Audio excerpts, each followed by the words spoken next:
comment pratiquer la relation sainte? Tout simplement, c'est l'inverse de la relation particulière. Ce qui veut dire que nous allons revisiter les deux courants extrêmement forts dans la relation particulière. La façon dont nous nous servons des autres pour satisfaire nos besoins, d'un côté, la façon dont nous nous servons des autres pour porter la responsabilité pour notre souffrance et notre mal-être. Donc, je voudrais vous inviter à faire une petite méditation en songeant à ces deux idées pour pouvoir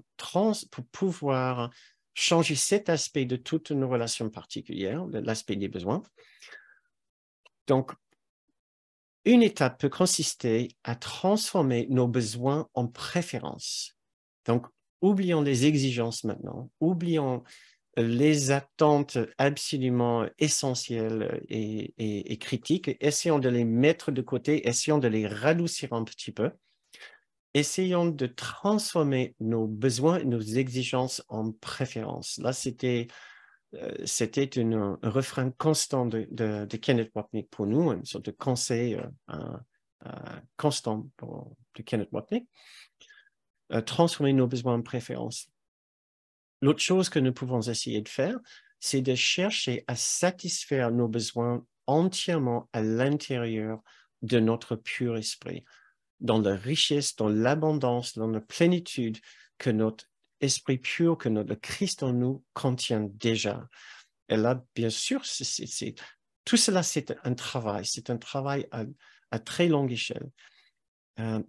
Mais c'est le travail, voilà, pour pouvoir transformer ces relations qui ont été le repositoire de nos pensées de séparation, pensées de dualité, pensées de pauvreté intérieure. Maintenant, d'essayer de transformer ces relations en pensant à la possibilité que nous contenons déjà tout ce qu'il faut et nous n'avons pas besoin maintenant de servir de ces relations extérieures pour satisfaire nos besoins. Donc, je vous invite à faire une petite méditation sur ce sujet, à transformer un besoin en préférence. Donc, nous pouvons fermer les yeux.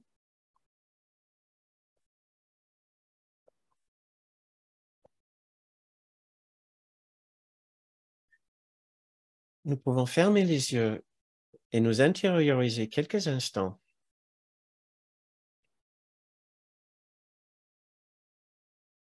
Le temps de regagner un endroit plus tranquille, plus calme de notre esprit, plus élevé que notre conscience ordinaire.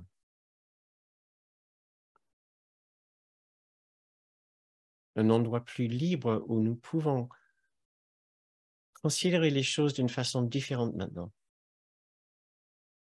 Un endroit où nous cherchons les clés pour la guérison de notre esprit.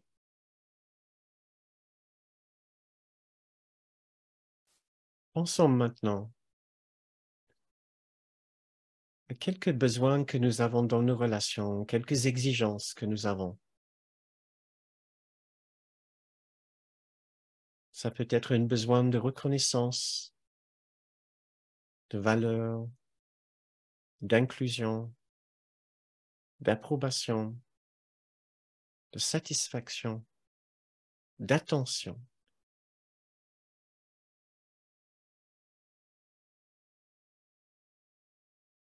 Demandons-nous si nous ne pouvons pas maintenant commencer ce processus, tout juste commencer ce processus à transformer ces besoins fixes en préférence. Nous aimerions bien que cela se fait comme nous souhaitons. Mais si cela ne se produit pas, ne se fait pas comme nous voulons, nous avons toujours voulu, peut-être que nous disposons d'assez de force, d'assez de présence, d'amour, de paix et de richesse dans notre propre esprit pour que nous ne soyons pas excessivement déçus.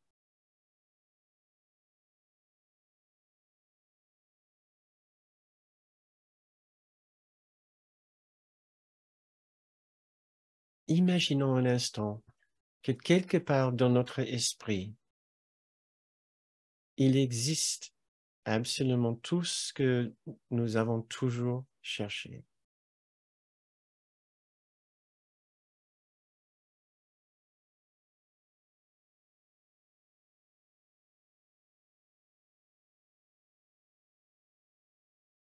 Faisons ce petit effort maintenant. Imaginez que ce que nous avons exigé chez les autres qui nous donnent, nous le trouverons encore plus facilement à l'intérieur de notre propre esprit. Ce sentiment d'appartenance, d'être quelqu'un de bien, d'être aimé, d'être chéri,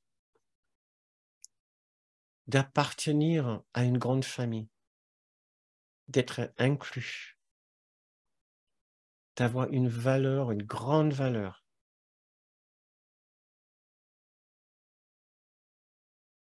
D'avoir une grande importance, de compter.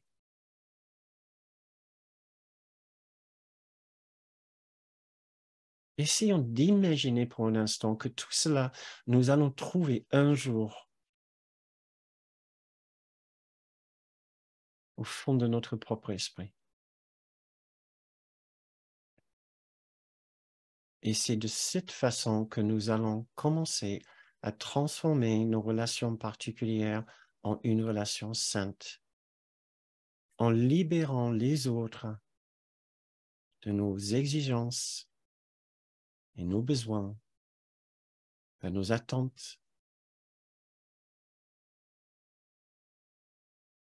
et de tout ce qui pourrait provoquer en nous le désir de juger, d'accuser, de condamner et de ressentir de la déception.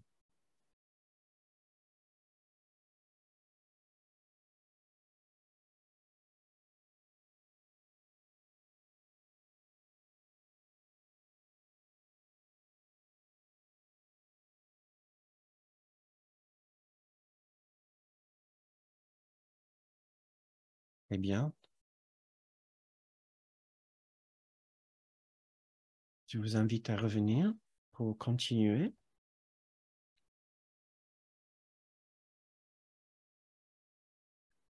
Et maintenant, pour le deuxième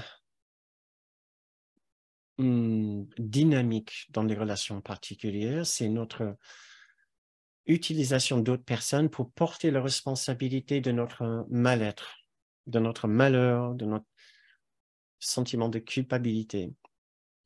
Ce qui nous a poussé à toujours trouver les autres fautifs, coupables, imparfaits. Qu'est-ce que nous pouvons faire? C'est dans cette étape ici que nous voyons vraiment la puissance du pardon. C'est ici pour défaire le sentiment de souffrance, l'idée de souffrance et notre façon de nous servir d'autres personnes qui sera défait par le pardon. Et moi, j'ai identifié ici 4 étapes.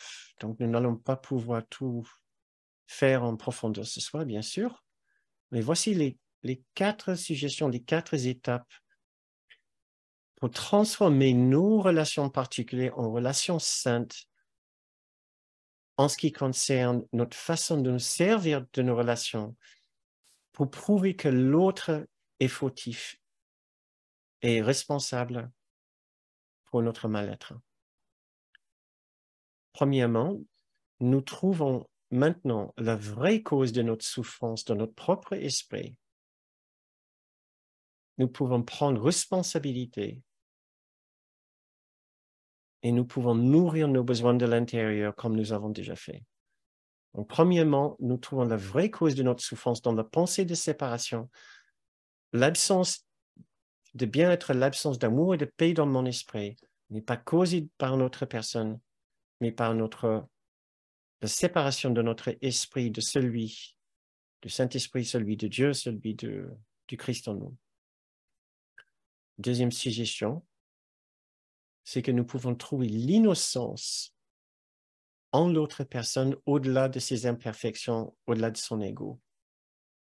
Il y a une innocence en lui tout comme il y a une innocence en nous au-delà de nos imperfections. Ces deux premières étapes, nous les avons déjà couvertes en fait dans les séances 7 et 8, si vous voulez revenir en arrière pour les voir. Seule ma condamnation me blesse, seul mon pardon peut me libérer. Voilà. Donc, trouvons la vraie cause de notre souffrance, première suggestion. Deuxième suggestion, trouvons l'innocence et la perfection du Christ en l'autre au-delà de son ego. Il y a autre chose chez lui que juste les imperfections de son ego. Troisième suggestion, nous cherchons à comprendre la souffrance de l'autre qui a pu provoquer en lui le besoin de faire ce qu'il a fait, la raison pour laquelle il a fait. Ce n'est pas parce qu'il est bête et méchant, comme nous pouvons facilement conclure, c'est parce qu'il est souffrant et confus, comme nous avons aussi dit à d'autres moments. Et la dernière suggestion, nous pouvons chercher à identifier ce que nous avons en commun et comment nous sommes le même, l'identique comme nous avons lu tout à l'heure, et comment nous cherchons à la fin exactement la même chose, sentiment de satisfaction, de reconnaissance et d'approbation. Même si nos façons de les chercher parfois sont vraiment très maladroites, nous cherchons néanmoins la même chose. Donc, je vous invite pendant juste un petit instant pendant lequel nous pouvons fermer les yeux,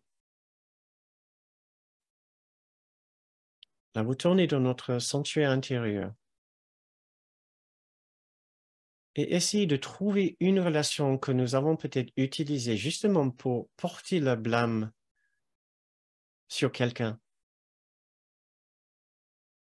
pour tenir une autre personne responsable d'une grande bêtise, une grande erreur, qui est toujours capable de vous causer de la souffrance, de l'ennui et de la contrariété. Vous n'avez pas forcément besoin de chercher la personne la plus difficile à pardonner ici. C'est peut-être quelqu'un que vous avez croisé aujourd'hui qui a réagi d'une façon maladroite. Et essayez de choisir l'une de ces étapes pour l'appliquer tout de suite maintenant. Essayez de trouver la vraie cause de votre souffrance. Vous aviez un besoin intérieur qui n'était pas nourri, que vous avez négligé de nourrir de l'intérieur. Vous vous étiez séparé de votre identité dans le Christ. Le Christ en vous n'aurait pas été gêné par ce qui s'est produit. Essayez de vous joindre au Christ en vous pour partager son état d'esprit, son expérience de cette personne. Essayez de trouver la souffrance et la confusion chez l'autre, au lieu de rester avec votre jugement. Essayez même d'aller au-delà pour trouver la trace de l'innocence et du Christ en lui.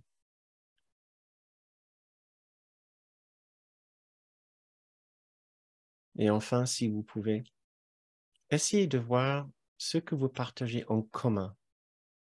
Comment vous êtes plus comme cette personne que vous êtes différent de cette personne.